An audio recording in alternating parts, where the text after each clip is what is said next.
মাধ্যমিক এবং উচ্চ মাধ্যমিক পরীক্ষার্থীরা সবাই কি এই বছর পাশ করবে? সত্যিই কি সবাইকে পাশ করানো হবে?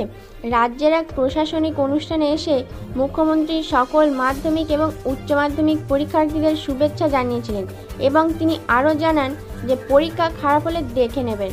তিনি আরও বলেন, সব বিষয়ে যে সবার সমান জ্ঞান থাকবে এমনটা ঠিক নয়, তারা দেখে নেবে। এই মন্তব্যের পরই শিক্ষক মহলে বিতর্কের শুরু হয়েছিল। খারাপ রেজাল্ট হলেও কি সবাইকে পাশ করানো হবে? সত্যিই কি সবাই পাশ করবে?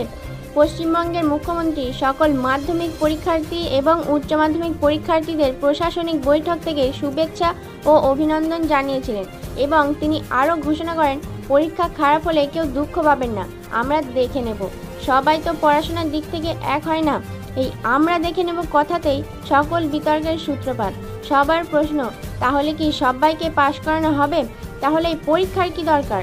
ঠিক কি বলতে চাইলেন মুখ্যমন্ত্রী, চলুন দেখে নিই। এবং আমার অনেক অনেক শুভেচ্ছা অভিনন্দন থাকলো মাধ্যমিক এবং উচ্চ মাধ্যমিক, মাদ্রাসা, হাই মাদ্রাসা, হাজির, তারপরে তোমার সিবিএসসি, আইসিএসসি সব বাচ্চাদের জন্য। তারা ভালো করে এগোক, তারা ভালো করে পরীক্ষা দিক, মন খারাপ করার কোনো কারণ নেই। সব পরীক্ষা যে ভালো হবে তার কোনো মানে নেই। কোনো পরীক্ষা যদি খারাপ হয়, কঠিন হয়, আমাদের নিশ্চয়ই নলেজে আসলে আমরা সেরকম দেখে নেবো, কারণ বাচ্চাদের অলওয়েজ ভালোবাসি। আমি চাই যে তারা সসম্মানে। তার কথা অনুসারে পড়াশোনায় ভালো হলে যে সকলে উন্নতি করবে আর ভালো না হলে যে করবে না এমন কোনো ব্যাপার নেই।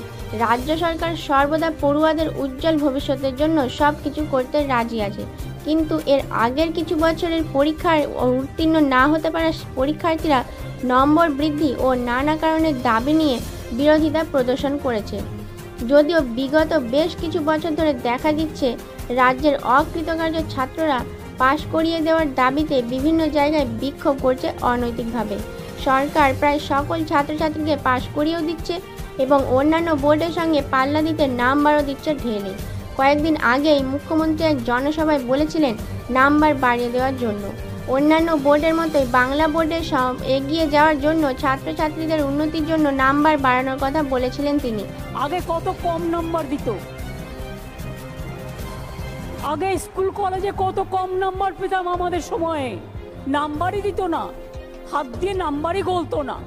আর এখন দেখো সেখানে কেউ 88 পাচ্ছে, কেউ 90 পাচ্ছে, কেউ 99 পাচ্ছে। কেন জানো? আমি ক্ষমতায় আসার পরে বললাম, শোনো, সিবিএসসি আছে, আইসিএসসি আছে, আমাদের ছেলেমেয়েরা কম্পিটিশানে যাবে। সেখানে সিবিএসসির ছেলেমেয়েরা যদি 98, 99 পায় আর আমাদের ছেলেমেয়েরা না পায়, তাহলে কম্পিটিশানে তারা কি করে যোগদান করবে? সেই জন্যই বাড়িয়ে দাও নাম্বার এবং এদের এমনভাবে শিক্ষা প্রতিষ্ঠান করো। ফের আরেকবার বললেন, কোনো পরীক্ষা খারাপ হলে আমরা দেখে নেব।